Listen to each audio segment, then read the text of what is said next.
देवकी परमानंदम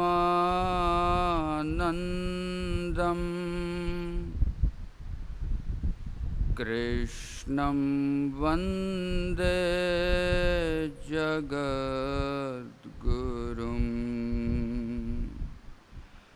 देवकी परमानंदम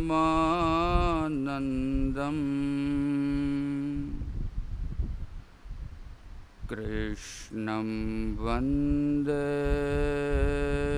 जगद्गुरुं।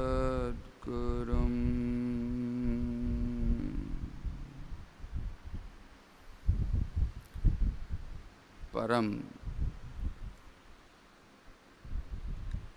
सत्कार योग उपस्थित हाजरीन साध संगत जीओ, सब तो पहला महान सतगुरां नूं याद करिए, सब प्रेम सत्कार नाल आखिए धन श्री सतगुरु राम सिंह सच्चे पातशाह जी। एक बार फिर हाजरा हजूर सतगुरां दे चरनां च अपनी शरधा ते प्रेम नूं प्रगट करते हुए सब प्रेम सत्कार नाल आखिए धन श्री सतगुरु उदय सिंह सच्चे पातशाह जी। सतगुरु जी दी महान बख्शिश दे अनुसार सत्संग सिमरन शास्त्र और गुरबाणी दियाँ विचारां सुनन करन दा ये सुभाग समा प्राप्त होया। साध संगत जी, श्रीमद भगवत गीता नूं आधार बना के सिੱਖੀ दे विच जां संसार दे हर मनुख दे वास्ते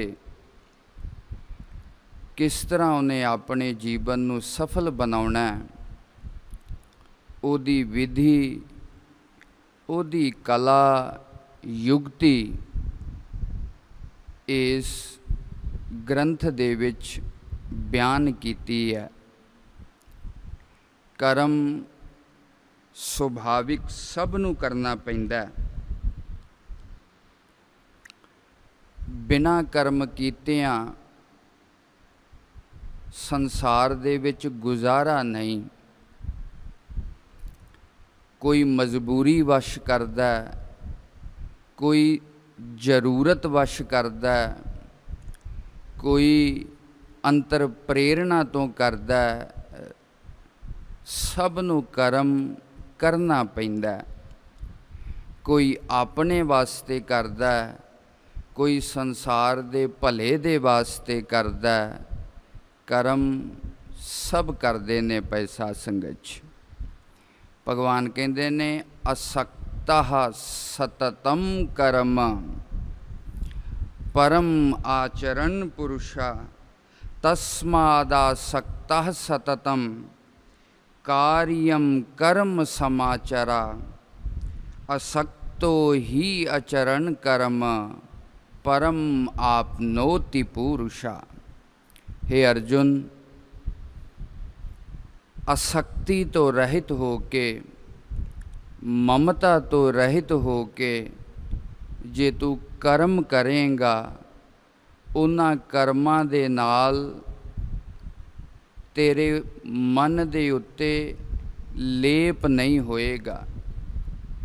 तेरा मन बंधन दे विच नहीं बजेगा, मोह ममता दे विच वाधा नहीं होएगा।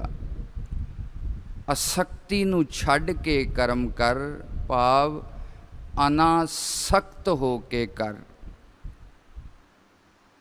ये फल संसार दी मोह ममता ये व्यक्ति दे दुख दा मूल है। आप तजो गोबिंद भजो, शरण परो हर राय, दुख हरे भव सागर तरे, मन चिंदिया फल पाए दे वाक अनुसार।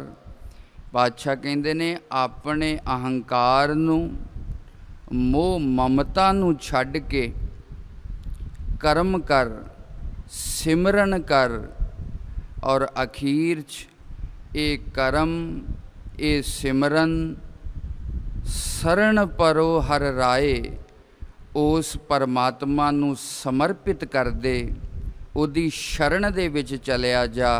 इहदे नाल होएगा कि दुख हरे, दुखां दा नाश, भव जल तरे, भव सागर तरे, भव सागर तो मुक्ति हो जाएगी। मन चिंदिया फल पाए। जिस तरह के जीवन की व्यक्ति की चाह है, उस तरह का जीवन व्यक्ति नूं प्राप्त हो जाता है। सुभाविक व्यक्ति ये सोचता है परिवार धन पदार्थ दे नाल सुख है, पर संसार दी यही सब तो वड्डी भ्रांति है, भरम है, अज्ञान है। जिस दिन ये अज्ञान चला जाएगा, व्यक्ति परमात्मा दे हुक्म दे अनुसार कर्म करन लग जाएगा, उहदी रज़ा दे विच राजी रहन लग जाएगा। हर शरीरक मानसिक कर्म दा उद्देश्य सतगुरु दी प्रसन्नता ही होएगा। फिर व्यक्ति कुछ भी करता रवे, चाहे परिवार दे कम्मां च लग्गा, चाहे व्यापार दे कम्मां च लग्गा, चाहे संसार दे होर रुझेवियां च रुझिया, जे मन उस परमात्मा दे चरनां च समर्पित है, अपने मोह ममता ते स्वार्थ वास्ते ना करके उस परमात्मा लई करेगा। हर कर्म जो पहला व्यक्ति दे बंधन दा कारण बनदा सी, अज वो मुक्ति दा कारण बन जाएगा। साध संगत जी, जिस तरह पैर दे विच चुभिया होया कंडा किसी दूसरे कंडे दे नाल ही कढ़िया जा सकदा है, इसे प्रकार ये मोह ममता दे नाल कीते हुए कर्म व्यक्ति दे बंधन दा कारण बन जांदे ने, दुख ते जन्म जन्मांतरां नूं देण दा कारण बन जांदे ने। जदों यही कर्म परमात्मा दे वास्ते कीते जांदे ने, ये कर्म व्यक्ति दी मुक्ति दा कारण बन जांदे ने। साध संगत जी, कर्म योग दा जो उद्देश्य है वो यही है, व्यक्ति अपने स्वधर्म नूं पहचाने, अपनी अंतर प्रकृति नूं, अंतर योगता नूं पहचाने। दूसरी चीज़ आसक्ति ममता और स्वार्थ नूं छड्ड के करे। तीसरी चीज़ सिद्धि और असिद्धि दे विच सम रवे, समता दा अभ्यास करे।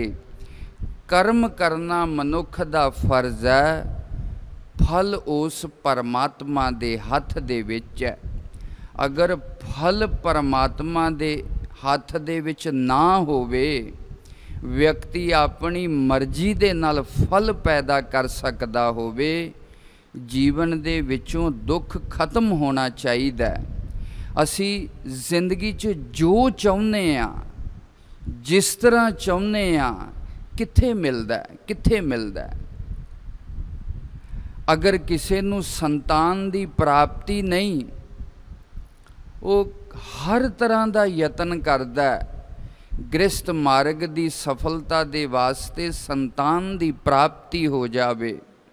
अगर व्यक्ति दे अधीन हुंदा, ਇਸਤਰੀ ਔਰ ਪੁਰਸ਼ ਦੇ ਸੰਯੋਗ ਦੇ ਨਾਲ ਹੀ ਸੰਤਾਨ ਦੀ ਉਤਪत्ति ਹੋਇਆ ਕਰਦੀ।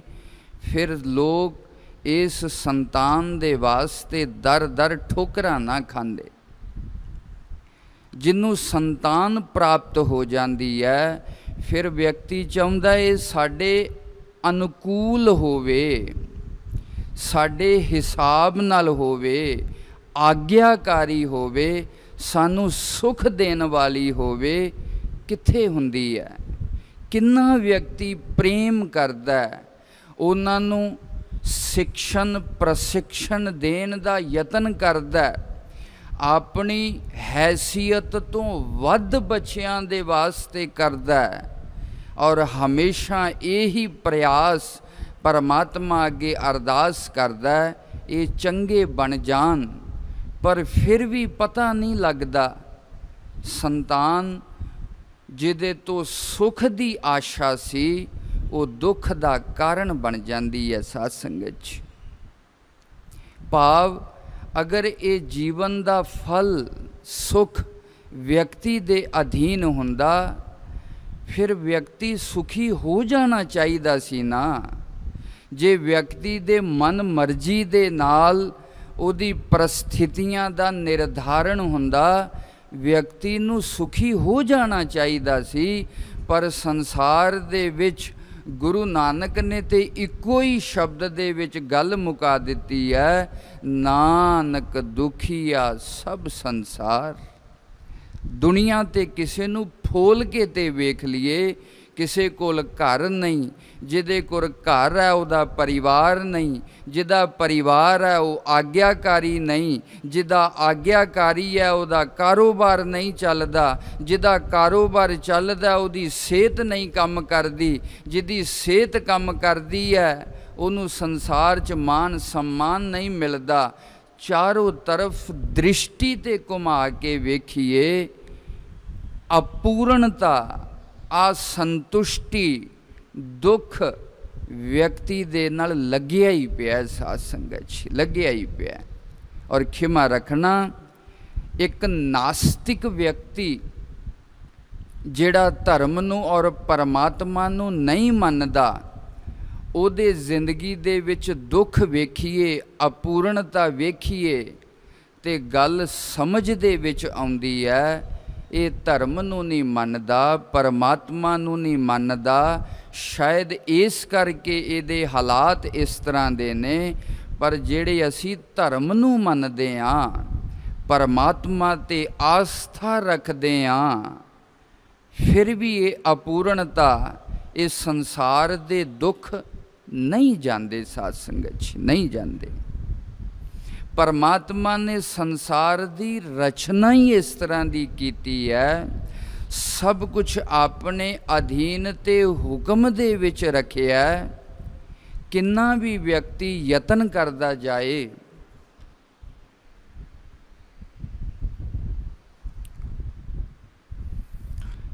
ਹਰ ਪ੍ਰਕਾਰ ਦੇ ਯਤਨ ਤੋਂ ਬਾਅਦ ਵੀ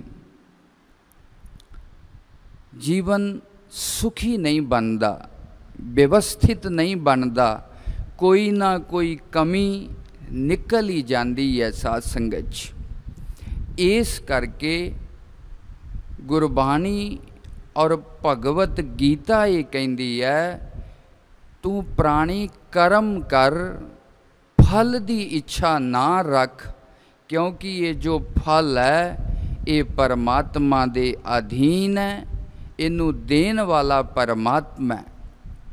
ਔਰ ਚੌਥੀ ਚੀਜ਼ ਹੈ ਈਸ਼ਵਰ ਅਰਪਣ ਬੁੱਧਿਆ, ਜੋ ਵੀ ਕਰੋ ਸਵਧਰਮ ਦੇ ਅਨੁਸਾਰ ਕਰੋ, ਫਲ ਦੀ ਇੱਛਾ ਨੂੰ ਛੱਡ ਕੇ ਕਰੋ, ਸੇਵਾ ਭਾਵ ਦੇ ਨਾਲ ਕਰੋ। ਸਿੱਧੀ ਅਸਿੱਧੀ, ਸਫਲਤਾ ਅਸਫਲਤਾ ਦੇ ਵਿੱਚ ਸਮ ਰਹਿੰਦਿਆਂ ਹੋਇਆਂ ਕਰੀਏ। ਔਰ ਸਭ ਤੋਂ ਮਹੱਤਵਪੂਰਨ ਚੀਜ਼, ਅਖੀਰ 'ਚ ਉਸ ਕੰਮ ਨੂੰ ਵੀ, ਉਸ ਸੇਵਾ ਨੂੰ ਵੀ ਸਤਿਗੁਰੂ ਦੇ ਚਰਨਾਂ 'ਚ, ਪਰਮਾਤਮਾ ਦੇ ਚਰਨਾਂ 'ਚ ਸਮਰਪਿਤ ਕਰ ਦਈਏ। ਐ ਪਰਮਾਤਮਾ, तू जिस तरह का करवाया ये चंगा है, ये मंदा है, ये तेनू पाउंदा नहीं पाउंदा, तेरी दिती बुद्धि दे अनुसार, तेरी दिती प्रेरणा ते समर्था दे अनुसार मैं पूरी ईमानदारी दे नाल समर्पित हो के सेवा करने का यतन किया। इहदा जो भी फल है वो तेनू समर्पित है। ईश्वर अर्पण बुद्धि दे नाल करना है। अज मैं जिस बिंदु वाल आप दा ध्यान दिवाना चाहुंदा, सारी जो सिक्खी दी साधना है ये हुक्म ते खड़ी है। गुरु नानक पातशाह कहंदे ने सारियां साधना चुप चुप ना होवई, जे रह लिवतार, भुखिया भुख न उतरी, जे बन्ना पुरिया भार, सहस सियानपा लख होए तां एक न चलै नाल। ये सब कुछ व्यक्ति करदा, पर गुरु नानक पातशाह कहंदे ने इहदे नाल उस परमात्मा दी प्राप्ति नहीं होएगी। किव सचियारा होई है, किव कूड़ा टुटै पाल। पातशाह प्रश्न करते ने मैं किवें सचियारा हो जावां, सच स्वरूप परमात्मा नाल अभेद प्राप्त कर लवां। किव कूड़ा टुटै पाल। इस झूठ दा जो पड़दा है किस तरह फटे। हुक्म रजाई चलना नानक लिखिया नाल। इको ही उपदेश उस परमात्मा दे हुक्म नू जो पहचान लएगा, उदी रजा दे विच जो राजी हो जाएगा, यही सचियार होण दा हेतु है। और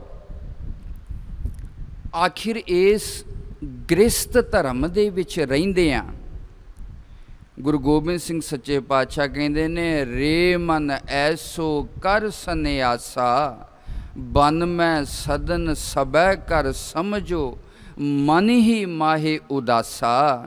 जे गृहस्थ दे विच रह के अपने स्वार्थ मैं और मेरे दे लई कर्म करांगे, अपने ते अपने परिवार लई कर्म करांगे, एक घर नूं बन किस तरह समझांगे, आशावां दे विच निराश किस तरह रवांगे। सिੱਖੀ दी यही साधना है। गृहस्थ धर्म दे विच रहिंदियां दुनियावी व्यवहार करदियां होयां भी आशावां दे विच निराश रहना। ये किस तरह होवे, उहदे हुक्म नूं किस तरह मन्निया जाए और उहदा हुक्म की है। एक जगह गुरु नानक पातशाह लिखते ने जैसे जल मह कमल निरालम, मुरगाई ने सानै, शब्द सुरत पव सागर तरियै, नानक नाम बखाने, रहे एकांत एको मन रविया, आसा माहे निरासो, अगम अगोचर देख दिखाए, नानक ताको दासो। गुरु नानक पातशाह दा शब्द है। इस कर्म योग नूं, गीता दे कर्म योग नूं सिੱਖੀ दी साधना दे नाल सतगुरु जी दी बख्शिश बुद्धि दे अनुसार जोड़न दा प्रयास करदा पिया। गुरु नानक पातशाह सिੱਖੀ दी साधना किस तरह दसदे ने, कहंदे ने जिवें कमल दा फुल चिक्कड़ दे विच रह के उहदी गंदगी दे नाल लिपाएमान नहीं हुंदा, जिस तरह मुरगाई जल दे विच रहिंदियां उहदे खंभां नूं ओ चिकनाई ओ गिल्लापन स्पर्श नहीं करदा, इसे प्रकार शब्द सुरत पव सागर तरियै, नानक नाम वखाने। इसे तरह ही व्यक्ति दा मन उस शब्द दे नाल अपनी सुरत नूं परमात्मा दे नाल जोड़ी रखे, ताकि ये संसार दी मोह ममता, परिवार दा आकर्षण ते स्वार्थ, ਇਹਦੇ ਮਨ ਨੂੰ ਪ੍ਰਭਾਵਿਤ ਨਾ ਕਰ ਸਕੇ। ਇਸ ਤਰ੍ਹਾਂ ਰਹਿਣਾ। ਇਹ ਨਹੀਂ ਜੇ ਪਰਿਵਾਰ ਦੇ ਵਿੱਚ ਹਾਂ ਤੇ ਇਹਨਾਂ ਖੁੱਭ ਕੇ ਪਰਿਵਾਰ ਦੀਆਂ ਜ਼ਿੰਮੇਦਾਰੀਆਂ ਦੇ ਵਿੱਚ ਨਿਰੰਤਰ ਵਿਅਕਤੀ ਦੀ ਮੋਹ ਤੇ ਮਮਤਾ ਦੇ ਵਿੱਚ ਹੀ ਵਾਧਾ ਹੁੰਦਾ ਰਵੇ, ਹੰਕਾਰ ਦੇ ਵਿੱਚ ਹੀ ਵਾਧਾ ਹੁੰਦਾ ਰਵੇ, ਇਹਦਾ ਨਾਮ ਗ੍ਰਸਥ ਆਸ਼ਰਮ ਨਹੀਂ ਗਾ। ਸਾਧ ਸੰਗਤ ਜੀ, ਨਹੀਂ ਗਾ। ਰਹੇ ਇਕਾਂਤ, ਪਾਤਸ਼ਾਹ ਕਹਿੰਦੇ ਨੇ, ਗੁਰੂ ਨਾਨਕ ਪਾਤਸ਼ਾਹ ਇਕਾਂਤ ਰਵੇ। ਇਕਾਂਤ ਤੋਂ ਭਾਵ ਇਹ ਸਾਰੇ ਸੰਸਾਰ ਦੇ ਆਕਰਸ਼ਣਾਂ ਦੇ ਵਿੱਚ ਵੀ ਆਪਣੇ ਮਨ ਨੂੰ ਇਕੱਲਿਆਂ ਰੱਖੇ, ਉਸ ਇਕੱਲੇ ਦਾ ਆਸਰਾ ਰੱਖੇ। ਰਹੇ ਇਕਾਂਤ ਏਕੋ ਮਨ ਵਸਿਆ। ਪਰਿਵਾਰ 'ਚ ਧੀਆਂ ਵੀ ਨੇ, ਪੁੱਤਰ ਵੀ ਨੇ, ਹੋਰ ਵੀ ਬੜੇ ਤਰ੍ਹਾਂ ਤਰ੍ਹਾਂ ਦੇ ਰਿਸ਼ਤੇ ਨਾਤੇ ਨੇ, ਉਹ ਮਨ ਦੇ ਵਿੱਚ ਨਾ ਵਸਣ। ਏਕੋ ਮਨ ਵਸਿਆ, ਉਸ ਇੱਕ ਨੂੰ ਹੀ ਮਨ ਦੇ ਵਿੱਚ ਵਸਾ ਕੇ ਆਸਾ ਮਾਹੇ ਨਿਰਾਸਾ, ਸਾਰੀਆਂ ਆਸ਼ਾਵਾਂ ਦੇ ਵਿੱਚ, ਆਸ਼ਾ ਤੋਂ ਭਾਵ ਜੋ ਸੰਸਾਰ ਦੇ ਵਿੱਚ ਸੁੱਖ ਦੀ ਆਸ਼ਾ ਹੈ, ਜੋ ਸੰਸਾਰ ਦੇ ਵਿੱਚ ਸੁੱਖ ਮਿਲਣ ਦੀ ਇੱਕ ਸੰਭਾਵਨਾ ਹੈ, ਸੰਸਾਰ ਦੇ ਨਾਲ ਆਪਣੇ ਮਨ ਨੂੰ ਤ੍ਰਿਪਤ ਕਰਨ ਦੀ ਜੋ ਭਾਵਨਾ ਹੈ, ਸੰਸਾਰ ਹੀ ਵਿਅਕਤੀ ਦੇ ਲਈ ਪ੍ਰਿਆਪਤ ਹੈ। ਇਹਦਾ ਨਾਮ ਹੈ ਆਸ਼ਾ। ਇਸ ਆਸ਼ਾ ਦੇ ਵਿੱਚ ਆਪਣੇ ਮਨ ਨੂੰ ਨਿਰਾਸ਼ ਰੱਖੇ, ਭਾਵ ਸੁੱਖ ਇਹਦੇ ਵਿੱਚ ਨਹੀਂ ਗਾ, ਸੁੱਖ ਪਰਮਾਤਮਾ ਦੇ ਨਾਲ ਜੁੜਨ ਦੇ ਵਿੱਚ ਹੈ। ਪਾਤਸ਼ਾਹ ਕਹਿੰਦੇ ਨੇ, ਅਗਮ ਅਗੋਚਰ ਦੇਖ ਦਿਖਾਏ। ਇਸ ਤਰ੍ਹਾਂ ਦਾ ਜਦੋਂ ਕਿਸੇ ਗੁਰਸਿੱਖ ਦਾ ਜੀਵਨ ਬਣੇਗਾ, ਫਿਰ ਉਹਨੂੰ ਉਸ ਅਗਮ ਅਗੋਚਰ, ਜਿਹਨੂੰ ਇਹ ਅੱਖਾਂ ਨਹੀਂ ਵੇਖ ਸਕਦੀਆਂ, ਇਹ ਕੰਨ ਸੁਣ ਨਹੀਂ ਸਕਦੇ, ਕਣ ਕਣ ਦੇ ਵਿੱਚ ਰਮਿਆ ਹੋਇਆ, ਉਸ ਅਗਮ ਅਗੋਚਰ ਦੇ ਦਰਸ਼ਨ ਹੋਣਗੇ। ਨਾਨਕ ਤਾਕੋ ਦਾਸੋ। ਗੁਰੂ ਨਾਨਕ ਪਾਤਸ਼ਾਹ ਕਹਿੰਦੇ ਨੇ, ਮੈਂ ਤੇ ਉਹਦਾ ਦਾਸ ਹਾਂ, ਦਾਸ। ਭਾਈ ਗੁਰਦਾਸ ਜੀ ਇੱਕ ਜਗ੍ਹਾ ਲਿਖਦੇ ਨੇ, ਹਉ ਸਦਕੇ ਤਿੰਨਾ ਗੁਰ ਸਿੱਖਾਂ, ਸਤਿਗੁਰ ਨੋ ਮਿਲ ਆਪ ਗਵਾਇਆ। ਹਉ ਸਦਕੇ ਤਿੰਨਾ ਗੁਰ ਸਿੱਖਾਂ, ਆਸਾ ਅੰਦਰ ਨਿਰਾਸ ਰਹਿ, ਆਸਾ ਅੰਦਰ ਨਿਰਾਸ ਰਹਾਇਆ। ਹਉ ਸਦਕੇ ਤਿੰਨਾ ਗੁਰ ਸਿੱਖਾਂ, ਗੁਰ ਮਤ ਗੁਰ ਚਰਣੀ ਚਿਤ ਲਾਇਆ। ਹਉ ਸਦਕੇ ਤਿੰਨਾ ਗੁਰ ਸਿੱਖਾਂ, ਬਾਹਰ ਜਾਂਦਾ ਵਰਜ ਰਹਾਇਆ। ਹਉ ਸਦਕੇ ਤਿੰਨਾ ਗੁਰ ਸਿੱਖਾਂ, ਆਸਾ ਅੰਦਰ ਨਿਰਾਸ ਬਲਾਇਆ। ਸਤਿਗੁਰ ਦਾ ਉਪਦੇਸ਼ ਦ੍ਰਿੜਾਇਆ।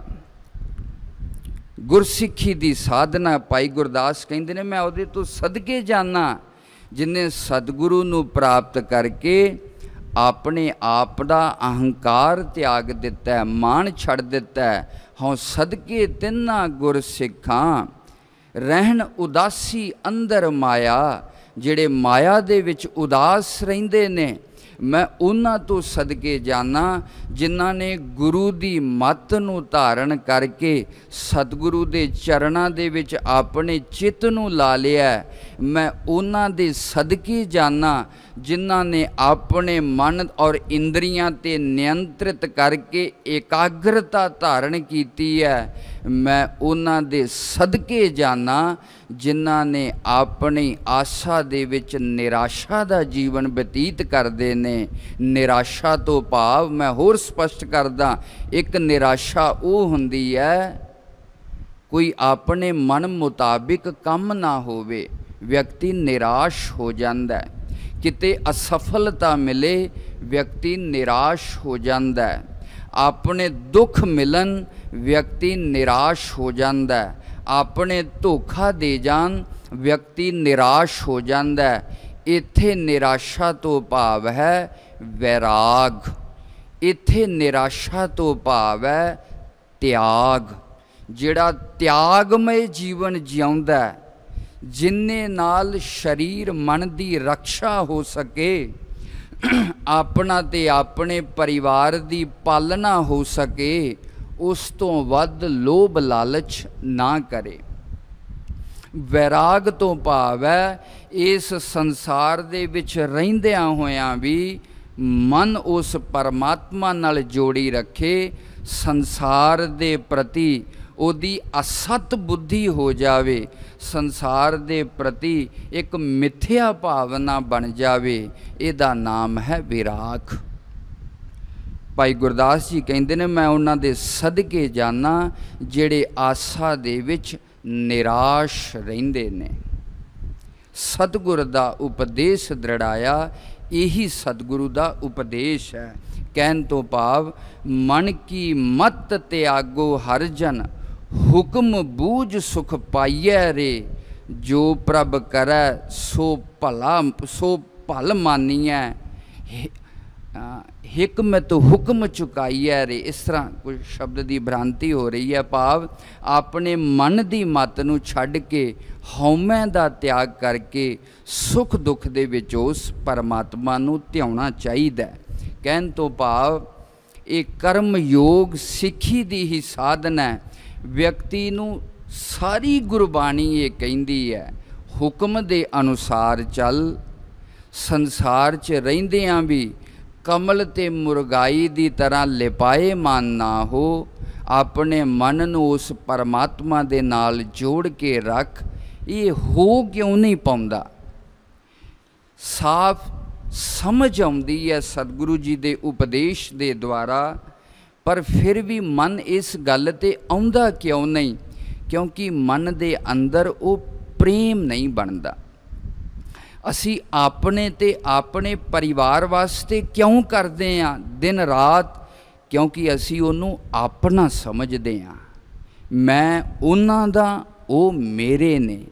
इस प्रेम नूं ही आसक्ति कहा जाता है। जदों ये प्रेम परिवार ते संसार दे नाल बज जाता है, इहदा नाम ही आसक्ति ते ममता बन जाता है। जदों यही प्रेम सतगुरु ते परमात्मा दे नाल बन जाता है, इहदा नाम ही भगती बन जाता है। साध संगत जी, प्रेम हर व्यक्ति दे अंदर है। जदों ये प्रेम संसार नाल जुड़दा है, इहदे वास्ते बंधन दा निमित्त बन जाता है। जदों यही प्रेम सतगुरु नाल जुड़दा है, परमात्मा दे नाल जोड़न दा निमित्त बन जाता है। व्यक्ति अपने आप नूं परिवार दा समझदा है, परमात्मा दा नहीं समझदा। इस करके उहदे हुक्म नूं मनण दी व्यक्ति हिम्मत नहीं कर पाउंदा। उहदे हुक्म नूं मनण दी समझ नहीं व्यक्ति दे अंदर पैदा हुंदी। परमात्मा दे हुक्म दा की मतलब है? परमात्मा दी इच्छा। परमात्मा दे हुक्म दा की मतलब है? परमात्मा जो तिस भावै साई भली कार, तू सदा सलामत निरंकार। परमात्मा दी भावना दा ही नाम उहदा हुक्म है। इस हुक्म नूं असी अपना समझिए, परमात्मा नूं अपना समझिए। जदों साडा कोई प्यारा संबंधी सानू कोई काम करन दे वास्ते कहंदा है, असी किन्ने दिलों जान लगा देने आ उहदी इच्छा पूर्ण करन दे वास्ते। क्यों? मेरे पुत्र ने मैनू इस तरह आख्या है, मेरे भरा भैन ने मैनू इस तरह आख्या है। उहदी गल नूं पूरियां करन दे वास्ते असी बहुत यतन करते हैं। इसे प्रकार सतगुरु गुरबाणी दे विच ये हुक्म करदे ने, असंग रहिए, असक्ति तो रहत रहिए, सिमरन करिए। पर ये गल साडे मनन दे विच क्यों नहीं आउंदी पई? क्यों? क्योंकि परमात्मा तो व्यक्ति कटिया होया है, उहदे नाल उहदा अपनापन नहीं गा। इस हुक्म नूं मैं थोड़ा जिहा इस गीता दे परिपेक्ष दे नाल जोड़ के आप दे सामने सतगुरु जी की बख्शिश बुद्धि के अनुसार, क्योंकि हुक्म नूं समझना बहुत मुश्किल है, बहुत गहरा है। और जिस दिन हुक्म की समझ आ जाती है, सच जानना साधना एक वखरे ढंग की हो जाती है। फिर व्यक्ति नूं हर काम दे विच आनंद आ जांदा है। जिस दिन हुक्म दी समझ आ जाती है, हर परिस्थिति व्यक्ति दे वास्ते कल्याणकारी बन जाती है।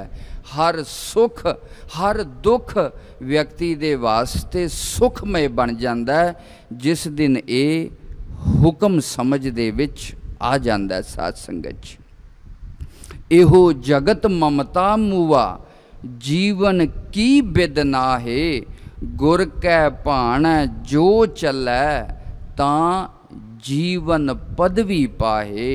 असी साडे जो जीवन दी विधि है वो साडे मन दे अनुसार है। जिस दिन ये जीवन दी विधि गुरु दे अनुसार हो जाएगी, उसे दिन परम पदवी दी प्राप्ति हो जाएगी। गीता कह रही है, अन्नाद भवति भूतानि प्रजन्याद अन्न संभवा। इस व्यक्ति की उत्पत्ति किस तरह होंदी है, उहदा बयान इस तीसरे अध्याय दे विच भगवान श्री कृष्ण करते ने। व्यक्ति की उत्पत्ति अन्न तो होंदी है। ये जो व्याख्यान है थोड़ा सूक्ष्म, पर इहदे सुनाउण दे पिछे दो भाव ने। एक व्यक्ति की दृष्टि का विकास होवे, व्यक्ति अपने छोटे घेरे नूं छड्ड के वड्डे दायरे दे नाल जिउण लग जावे, अपने स्वार्थ नूं छड्ड के परमात्मा दे हुक्म दे विच जिउणा शुरू कर दे। इनू समझना जरूरी है। अन्नाद भवति भूतानि, व्यक्ति की उत्पत्ति किस तरह होंदी है। भगवान कहते ने अन्न तो, पिता दे रक्त तो, वीर्य तो, इस मातृ गर्भ दे द्वारा संतान की उत्पत्ति है। चाहे ये शरीर पंजा तत्तां तो बनिया है, पांच तत्त को तन रचियो जानो चतुर सुजान, जहाँ ते उपजियो नानका लीन ताहे मैं मान। ये हड्डी मास चमड़ा उन्हां पंजा तत्तां दा हिस्सा है, पर इहदे अंदर जो जीवन है वो खून दे करके है।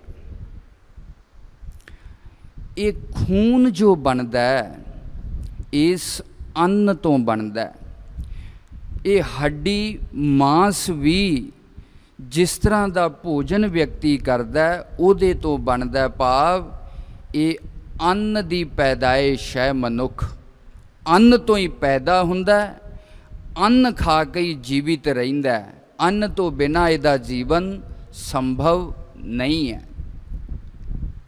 और ये अन्न किस तरह पैदा हुंदा है। प्रजन्याद अन्न संभवा, ये अन्न बदलों तो पैदा हुंदा है। ये जो सारा व्याख्यान हो रहा है, अर्जुन कह रहा है भगवान श्री कृष्ण नूं, मैं अपने परिवार वास्ते क्यों ना जिउवां, मैं अपने स्वार्थ वास्ते क्यों ना जिउवां, मैं अपने मतलब ते सुख वास्ते क्यों ना जिउवां, उन्होंने समझा रहे ने। ये अन्न बदलों के द्वारा पैदा हुंदा है। बदल किस तरह पैदा हुंदे ने। भगवान कहते ने एक बहुत वड्डा यज्ञ चलदा पिया इस संसार दे विच। यज्ञ की चलदा पिया,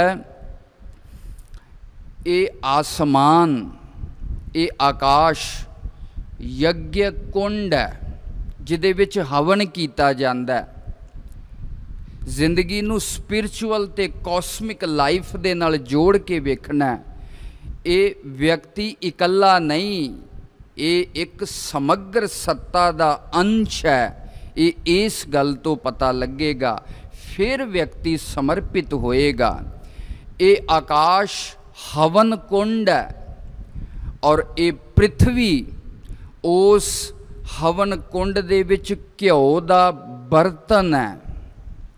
समुद्र दा जल उस बर्तन दे विच घ्यो स्थानीय है। उस हवन कुंड दी अग्नि सूरज है और उस सूरज दियां किरणां ही इस महान यज्ञ दियां लटां ने, किरणां ने। थोड़ा महसूस करिए, इस सृष्टि दे विच इस व्यक्ति नूं पैदा करन दे वास्ते परमात्मा किड्डा वड्डा हवन करदे ने पए, तां व्यक्ति परमात्मा दे हुक्म अनुसार चलेगा। इस हुक्म नूं समझण दा यतन करदे आ पए। ये आकाश, मैं दोबारा दोहरावां, ये आकाश हवन कुंड है, ये पृथ्वी घ्यो दा बर्तन है, समुद्र दा जल घ्यो है, सूरज इस हवन कुंड दी अग है और सूरज दियां किरणां एदियां लपटां ने अग दियां। अगर आप साइंस दे हिसाब नाल देखांगे, ये वर्षा कित्थों हुंदी है, मींह किस तरह पैंदा है। सूरज दियां किरणां समुद्र दे जल नूं सुका लैंदियां ने, वाष्प कर लैंदियां ने। वो किरणां दे नाल वाष्प होया जल जदों उपर जाके घनीभूत हो जाता है, इकट्ठा हो जाता है, उही जल इस धरती ते बरसदा है और उसे जल दे नाल अन्न दी पैदाइश होंदी है और उसे अन्न दे नाल जीव दी पैदाइश होंदी है। प्रजन्यादन्न संभवा, भगवान श्री कृष्ण कहते ने अर्जुन, व्यक्ति अन्न तो पैदा है और ये अन्न बदलों तो पैदा होंदा है। और ये बदल कित्थों पैदा होंदे ने? यज्ञाद भवति पर्जन्यो, ये महान यज्ञ चलदा पिया। ये यज्ञ जिस तरह संसारिक छोटे यज्ञ दे विच घ्यो पात्र सब कुछ होया करदा है, ये महान यज्ञ इस संसार दे विच जो परमात्मा करदा पिया, उस यज्ञ तो ही वर्षा दी पैदाइश हुंदी है। ये यज्ञ रूपी जो कर्म है, ये कर्म ब्रह्मोद्भवम विद्धि, ये जो महान कर्म संसार दे विच चलदा पिया, असी सौ जाने आ, बैठ जाने आ, थक जाने आ, पर ये प्रकृति निरंतर काम करदी है, बिना रुके करदी है, नियम दे अनुसार करदी है और निस्वार्थ करदी है, सब दे भले लई करदी है। अर्जुन, ये जो महान यज्ञ रूपी कर्म चलदा पिया, इस कर्म दे पिछे एक ज्ञान शक्ति कम करदी है पई। वो ज्ञान, ये जो यज्ञ है, ये उद्देश्य पूर्ण है, ये पिछे एक महान परपस है। ये यज्ञ क्यों हवा दे विच उस सूरज नूं लटकाउणा, उस समुद्र दा बनना, जल दा वाष्प होना, फिर धरती ते वापस आउणा, एक पानी तो अन्न किहड़े प्रोसैस दे नाल अनाज दे रूप दे विच बनदा है, इहदे पिछे बहुत वड्डा ज्ञान कम करदा पिया। कोई अन्नी क्रिया नहीं, कोई बेहोशी वाली क्रिया नहीं, कोई जड़ात्मक क्रिया नहीं, कोई ज्ञान है जो सावदेश्य पूर्ण सफलता दे वास्ते कम करदा पिया। जिस तरह माता दे गर्भ दे विच वो रक्त दा बिंदु, ये अखां किस तरह बननगियां, ये कन्नां दी शेप किस तरह होएगी, ये गला किस तरह बनेगा, ये जुबाड़ा किस तरह बनेगा, उस शक्ति दे पिछे ज्ञान कम करदा है। अगर ये ज्ञान कम ना करे, कोई कन्न किधर नूं निकल जाए, अखां किधर नूं निकल जान, साइंस भी कहती है जिहड़ा साडा DNA है, उस DNA दे विच शरीर दी पूरी फोटो बनी होया करदी है। पूरे ज्ञान पूर्वक एक क्रिया हो रही है संसार दे विच। एक वैश्विक स्तर ते यज्ञ चलदा पिया, समष्टि यज्ञ चलदा पिया। उस महान यज्ञ दे पिछे ज्ञान काम करदा है, और वो ज्ञान किदा है? परमात्मा दा ज्ञान है। भाव परमात्मा ज्ञान पूर्वक इस यज्ञ नूं करदे ने पए। उस यज्ञ दे द्वारा बदल पैदा हो रहे ने, उस बदलों के द्वारा अन्न पैदा हो रहा है, उस अन्न के द्वारा जीव पैदा हो रहा है। कहन तो भाव ये व्यक्ति इकल्ला नहीं, ये व्यक्ति जो अहंकार करता है। गुरु तेग बहादुर सच्चे पातशाह का एक शब्द जो है, करता राम पछान कहो नानक वो मुक्त नर, ए मन साची मान। भाव जिन्हें कहो नानक जेह प्राणी हों मैं तजी, करता राम पछान कहो नानक वो मुक्त नर, यह मन साची मान दे वाक अनुसार। जिहड़ा मैं करके अपने आप नूं असी करता समझते हाँ, जिस करतापन दे कारण अहंकार पैदा हुंदा है, जिस अहंकार दे कारण मोह ममता ते आसक्ति वधदी है, और व्यक्ति इस मोह ममता दे कारण कम करके जन्म जन्मांतरां दे बंधन दे विच बजदा है। भगवान श्री कृष्ण कहंदे ने, अर्जुन करता तू नहीं, तेरा जन्म किसी छोटे कारण या छोटे दायरे च नहीं होया। तेरे इस जन्म दे पिछे उस परमात्मा दा महान संकल्प है। तेरी पैदाइश करन दे वास्ते परमात्मा ने एक ज्ञान पैदा किया। उस ज्ञान दे द्वारा ये महान यज्ञ चलदा पिया। ये सूरज, ये समुद्र, ये वनस्पति, ये बदल, ये अन्न, ये सारा कुछ किदे वास्ते पैदा किया? तेरी पैदाइश वास्ते पैदा किया। तू उस परमात्मा दा अंश है, तेनू उस परमात्मा ने पैदा किया ताकि तू ओदे हुक्म अनुसार चले, तू ओदी इच्छा दे अनुसार काम करें। जिस दिन व्यक्ति इस गल नू समझ लैंदा है, मैं परिवार दा नहीं, असली जो मैं हाँ वो परमात्मा दा। जिस दिन व्यक्ति का ये संबंध स्थापित हो जाएगा, मैं परमात्मा दा, परमात्मा मेरा है, मेरे जीवन नू पैदा भी उन्हें कीता है, मेरे जीवन की पालना भी उन्हें कीती है। ये शरीर, ये हथ पैर, ये इंद्रियां, ये सोचन समझण दी जो बुद्धि दिती है, मन दिता है, ये परमात्मा ने दिता है। जिस दिन व्यक्ति नू ये गल समझ दे विच आ जांदी है, उस दिन इन्हां हत्थां पैरां दे नाल हर काम भी परमात्मा दे हुक्म दा होण लग जाएगा। साध संगत जी, व्यक्ति जदों बहुत छोटे घेरे दे विच अपने आप नू बैठ के सोचदा है, उदों लगदा है मैं परिवार दा, परिवार मेरा, पर ये व्यक्ति परमात्मा दा। इस करके भगवान श्री कृष्ण कहते हैं, अर्जुन नमित्त मात्रम भव साभ्य साचिन।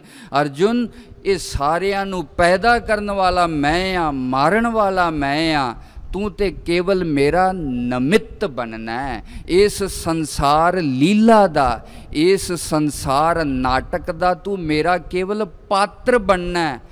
करण वाला ते मैं ही हाँ सब कुछ। तेरे अंदर बैठ के जो समझ है वो भी मैं ही पैदा कीती है। तेरे इंद्रियां नू करण दी जो शक्ति दिती है वो भी मैं ही दिती है। अन्न दे द्वारा जो तेरा ये शरीर पैदा किया है मैं ही किया है। इस करके तू अपने स्वार्थ वास्ते काम ना कर, अपने लोभ लालच ममता ते आसक्ति वास्ते काम ना कर, तू मेरे वास्ते काम कर। क्यों? क्योंकि तू मेरा है, मैं तेरा वां। साध संगत जी, तेरा वां। जिस तरह रामायण दे विच कोई राम बनदा, कोई सीता बनदा, कोई लक्ष्मण बनदा। ये संसार भी परमात्मा दी रामायण है। इहदा निर्माता, इहदा डायरैक्टर वो परमात्मा है। व्यक्ति दा फर्ज की बनदा, जो रोल, जो पात्र, जो चरित्र परमात्मा ने व्यक्ति नू करन दे वास्ते दिता, ओदी एक्टिंग इन्नी खूबसूरती दे नाल कीती जावे, परमात्मा प्रसन्न हो जावे। जदों असी किसी एक्टर दी एक्टिंग देख के कदे भावुक हो जाने, खुश हो जाने और कह देने बा कमाल इन्हें एक्टिंग कीती है। इसे प्रकार भगवान कहते ने नमित मात्रम भव साभ्य साचिन। अर्जुन ये सारा संसार विनाशील है, इत्थे कुछ भी नहीं रहेगा। मैं जिहड़ा तेनू पात्र जिउण दे वास्ते दिता है, उन्हों तू खूबसूरती दे नाल निभा। भाव अपने स्वार्थ ते लालच तो उपर उठ के मेरे वास्ते कम कर, यही परमात्मा दा हुक्म है। सारी गुरबाणी किव सचियारा होई है, किव कूड़ा टुटै पाल, ये परमात्मा दा हुक्म है। संपै देख ना हरखी है, विपत देख ना रोए, जैसे संपै तैसे हरख है, विपत है विद ने रचिया सो होए। ये संपदा, ये विपदा कोई मायने नहीं रखती। क्यों? उस परमात्मा ने विधि दे अनुसार जो रच दिता है उही होएगा। व्यक्ति दी मर्जी दे नाल कुछ नहीं होएगा। भाव जदों महाभारत दा युद्ध शुरू होने लगा, ये निर्णय हो गया प्रेम प्यार दे नाल संधि नहीं हो सकती। युद्ध दीयां तैयारियां, हुण ये फैसला करना है भगवान श्री कृष्ण किदे वल लड़नगे, क्योंकि कौरव भी अपने ने, पांडव भी अपने ने। भगवान श्री कृष्ण अमृत वेले अपने घर दे विच महल च विराजमान ने। दुर्योधन भगवान श्री कृष्ण कोल जांदा और उसे ही समय अर्जुन भी भगवान श्री कृष्ण दे कोल चला जांदा। दुर्योधन जाके भगवान श्री कृष्ण दे सिर वाले पासे खड़ा हो जांदा और अर्जुन भगवान श्री कृष्ण दे चरणों वाल खड़ा हो जांदा।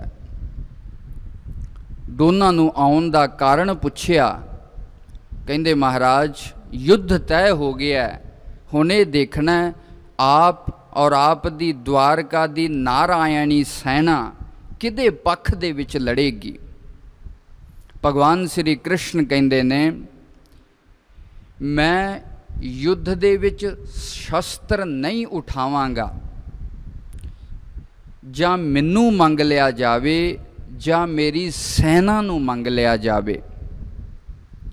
अर्जुन बड़ा बुद्धिमान है, स्वार्थी है, लोभी है। उन्हें सोचा जिन्हें युद्ध दे विच शस्त्र ही नहीं चुकने, उस कृष्ण नू लैके मैं की करांगा। उन्हें आख्या महाराज मैनू आप दी नारायणी सेना चाहिदी है। भगवान श्री कृष्ण कहंदे ने अर्जुन तू कहंदा महाराज मैनू नारायणी सेना नहीं चाहिदी, मैनू आप चाहिदे हो। गीता दे 18 अध्याय पूरे करन तो बाद जो सब तो अखीरला श्लोक है, यत्र योगेश्वरः कृष्णो यत्र पार्थो धनुर्धरा तत्र श्री विजयो भूतिर ध्रुवा नीतिर्मतिर ममा। हे अर्जुन, जिदे पक्ष दे विच भगवान खड़ा हो जांदा है, जित भी ओदी होया करदी है, धर्म भी ओदा होया करदा है, नीति भी ओदी होया करदी है, संसार दे सुख भी ओदे होया करदे ने। दुर्योधन ने नारायणी सेना मंग लई, पर अर्जुन ने भगवान श्री कृष्ण नूं मंगिया। जीवन दे विच ਜਿੰਨਾ ਚਿਰ ਸਾਡੇ ਪੱਖ ਦੇ ਵਿੱਚ ਪਰਮਾਤਮਾ ਨਹੀਂ ਖੜਾ ਹੁੰਦਾ ਜਾਂ ਅਸੀਂ ਪਰਮਾਤਮਾ ਦੇ ਪੱਖ ਦੇ ਵਿੱਚ ਜਾ ਕੇ ਨਹੀਂ ਖੜੇ ਹੁੰਦੇ, ਉਹਨਾਂ ਚਿਰ ਇਸ ਸੰਸਾਰ ਦੀ ਸਫਲਤਾ ਨਹੀਂ ਹੋ ਸਕਦੀ। ਅਸੀਂ ਦੁਰਯੋਧਨ ਦੀ ਤਰ੍ਹਾਂ ਹੋਰ ਬਹੁਤ ਕੁਝ ਇਕੱਠਾ ਕਰਨਾ ਚਾਹੁੰਦੇ ਹਾਂ, ਪਰ ਪਰਮਾਤਮਾ ਨੂੰ ਵਿਸਾਰ ਦਿੰਦੇ ਹਾਂ। ਇਹ ਮਨ ਮੇਰਿਆ ਤੂੰ ਸਦਾ ਸੱਚ ਸੰਭਾਲੇ, ਇਹੋ ਕੁਟੰਬ ਤੂੰ ਜੇ ਦੇਖਦਾ, ਚੱਲੈ ਨਾਹੀਂ ਤੇਰਾ ਨਾਲੇ, ਸਾਥ ਤੇਰਾ ਚੱਲੈ ਨਾਹੀਂ, ਤਿਸ ਨਾਲ ਕਿਉਂ ਚਿਤ ਲਾਈਐ, ਐਸਾ ਕੰਮ ਮੂਲੇ ਨਾ ਕੀਚੈ, ਜਿਤ ਅੰਤ ਪਛੋਤਾਈਐ। ਭਾਵ ਇਹ ਮਹਾਨ ਯੱਗ ਚੱਲਦਾ ਪਿਆ, ਸਾਨੂੰ ਉਸ ਯੱਗ ਦੇ ਵਿੱਚ ਪਾਰਟੀਸਪੇਟ ਕਰਨਾ ਹੈ। ਪਰਮਾਤਮਾ ਦੇ ਅਸੀਂ ਅੰਸ਼ ਹਾਂ, ਸਾਡੇ ਰੋਮ ਰੋਮ ਦੇ ਵਿੱਚ ਉਸ ਪਰਮਾਤਮਾ ਦਾ ਪ੍ਰਕਿਰਤੀ ਦਾ ਰਿਣ ਹੈ। ਇਹ ਕਰਮ ਉਸ ਰਿਣ ਦਾ ਧੰਨਵਾਦ ਕਰਨ ਦਾ ਇੱਕ ਜ਼ਰੀਆ ਨੇ, ਪਰਮਾਤਮਾ ਨੂੰ ਥੈਂਕਸ ਕਹਿਣ ਦਾ ਇੱਕ ਜ਼ਰੀਆ। ਪਰਮਾਤਮਾ ਤੂੰ ਇਹ ਸਰੀਰ ਦਿੱਤਾ, ਇਹ ਪਰਿਵਾਰ ਦਿੱਤਾ, ਇਹ ਹਵਾ ਪਾਣੀ ਜਿਉਣ ਦੇ ਵਾਸਤੇ ਦਿੱਤੇ, ਇਸ ਕਰਕੇ ਇਹ ਜੀਵਨ ਪਰਮਾਤਮਾ ਦੀ ਸੇਵਾਮय ਬਣ ਜਾਏ। ਇਹੀ ਪਰਮਾਤਮਾ ਦਾ ਹੁਕਮ ਹੈ, ਜਿਹਨੂੰ ਬਾਰ-ਬਾਰ ਗੁਰਬਾਣੀ ਕਹਿੰਦੀ ਹੈ, ਜਿਹੜਾ ਹੁਕਮ ਦੇ ਅਨੁਸਾਰ ਚੱਲੇਗਾ ਉਹਦਾ ਜੀਵਨ ਸਫਲ ਹੋਏਗਾ। ਸਾਧ ਸੰਗਤ ਜੀ, ਇਹਨਾਂ ਸ਼ਬਦਾਂ ਦੇ ਨਾਲ ਸਤਿਗੁਰੂ ਜੀ ਬਖਸ਼ਿਸ਼ ਕਰਨ, ਇਸ ਕਰਮ ਦਾ ਰਹੱਸ ਸਾਡੇ ਸਮਝ ਦੇ ਵਿੱਚ ਆਵੇ, ਪਰਮਾਤਮਾ ਦੇ ਬਣ ਜਾਈਏ, ਜੀਵਨ ਦਾ ਆਧਾਰ ਪਰਮਾਤਮਾ ਹੋਵੇ, ਜੀਵਨ ਦਾ ਲਕਸ਼ ਪਰਮਾਤਮਾ ਹੋਵੇ, ਜੀਵਨ ਦਾ ਸਾਧਨ ਪਰਮਾਤਮਾ ਹੋਵੇ। ਇਹ ਪਰਮਾਤਮਾ ਦਾ ਮੈਂ ਹਾਂ ਔਰ ਪਰਮਾਤਮਾ ਮੇਰੇ ਹੈ। ਇਸ ਸਪਿਰਚੁਅਲ ਰਿਲੇਸ਼ਨਸ਼ਿਪ ਨੂੰ ਬਣਾ ਕੇ ਜਦੋਂ ਅਸੀਂ ਕੰਮ ਕਰਾਂਗੇ, ਸਾਡਾ ਹਰ ਕੰਮ ਮਹਾਨ ਬਣ ਜਾਏਗਾ, ਪਰਮਾਤਮਾ ਦੀ ਸੇਵਾ ਬਣ ਜਾਏਗਾ ਔਰ ਸਾਡੇ ਸਵਾਰਥ ਮੋਹ ਔਰ ਮਮਤਾ ਨੂੰ ਤੋੜਨ ਦਾ ਨਿਮਿਤ ਬਣ ਜਾਏਗਾ।